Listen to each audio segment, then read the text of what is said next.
નમસ્કાર. ઓમ વક્રતુંડ મહાકાય સૂર્યકોટિ સમપ્રભુ નિર્વિઘ્નમ કુરુ મે દેવ સર્વકાર્યેષુ સર્વદા. સંતાન સુખ કેવું રહેશે એ વિષય ઉપર આપણે વાતો કરીએ છીએ. જન્મકુંડળીમાં સંતાન ભુવન 5મું સ્થાન ગણાય છે. એ આપણે ગયા એપિસોડમાં વાત કરી ચૂક્યા છીએ. અને ગુરુ મહારાજ સંતાનના કારક ગ્રહ ગણાય છે. બીજું સ્થાન કુટુંબનું ગણાય છે. કુટુંબ સ્થાનમાં શુભ ગ્રહનો પ્રભાવ હોય, ગુરુ ઉપર શુભ ગ્રહનો પ્રભાવ હોય. 5મું સ્થાન ઉપર શુભ ગ્રહનો પ્રભાવ હોય તો આવી વ્યક્તિઓને સંતાન બાબતના સુખ સારા મળતા હોય છે. હવે સંતાન બાબતના સુખ સારા મળતા હોય છે આ વાત તો થઈ, પરંતુ જેને જન્મકુંડળી નથી, કંઈક નથી, બરાબર ખ્યાલ નથી ટાઈમનો કે સમયનો કે બીજી રીતે, તો આવા વ્યક્તિઓને પ્રશ્નકુંડળીથી પણ જોઈ શકાય છે. આવા વ્યક્તિઓની પ્રશ્નકુંડળી બનાવીને પણ જોઈ શકાય છે. પ્રશ્નકુંડળી પણ એક જ્યોતિષની ખૂબ સુંદર શાખા છે. એના ઉપરથી પણ ઘણી બધી જાણકારી મળી જતી હોય છે. કેટલીક વખત શારીરિક રીતે અંદરની કોઈ તકલીફો હોય એના લીધે પણ સંતાનો થવામાં વિલંબ થતા હોય છે. એ જન્મકુંડળી જોયા પછી ખ્યાલ આવી જતા હોય છે કે ભાઈ આને શારીરિક આવી તકલીફ છે, તમે થોડાક એને ડૉક્ટરી તપાસ કરાવી લો.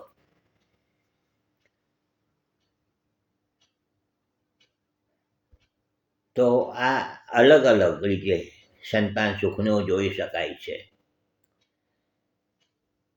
સંતાન પ્રાપ્તિ તો થઈ જાય, સંતાન આવી ગયું, સંતાન આવી ગયા, ચાલો, પરંતુ સંતાનનું સુખ માતા પિતાને કેવું મળશે એ પણ પાછું મહત્ત્વની વાત ગણાય છે.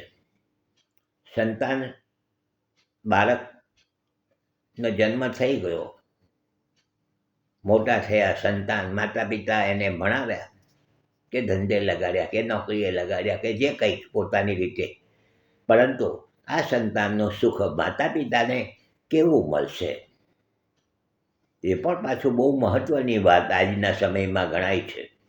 કારણ કે મારું જ્યોતિષનું કામકાજ હું વર્ષોથી કરતો હોઉં છું, આ બધું જોતો હોઉં છું, અને ઘણી વખત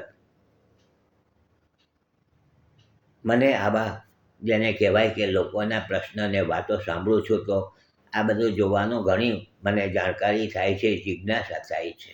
અને છેલ્લે નિષ્કર્ષ એ જ આવ્યો આ બધું જોતાં કે દરેક વ્યક્તિની લેણાદેણી હોય છે. લેણાદેણી આપણામાં કહે છે કે લેણાદેણી હોય છે. કેટલાક સંતાનો માતા પિતાને બહુ સુખ આપતા હોય છે અને કેટલાક સંતાનો માતા પિતા માટે ટેન્શન ઊભા કરાવતા હોય છે.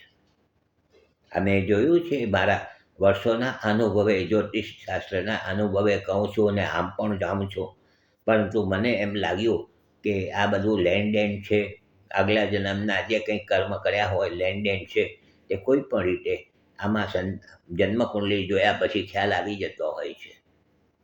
જન્મકુંડળી જોઈએ છે એટલે ખ્યાલ આવી જાય છે કે ભાઈ સંતાનનું સુખ આ વ્યક્તિને આટલું જ મળવાનું છે. અગર તો સંતાન તરફથી આટલી આ ભાઈને માતા પિતાને પરેશાની રહેવાની હોય છે. એટલે કહેવાનો આશય એ છે કે સંતાન સુખ કેવું મળશે, કેવું રહેશે એ પણ બહુ મહત્ત્વની વાત છે. તો આ બધી વાતો છે. પાછા આપણે કાલે મળીશું. જોડાયેલા રહેજો, કારણ કે આ બહુ અગત્યનો પ્રશ્ન છે, દરેકને લગતો પ્રશ્ન છે. લાઈક કરજો, શેર કરજો, બીજાને જોવાની ભલામણ કરજો. હસમુખલાલ ઝવેરીના સૌને નમસ્કાર. જય શ્રી કૃષ્ણ. ઓમ નમઃ શિવાય.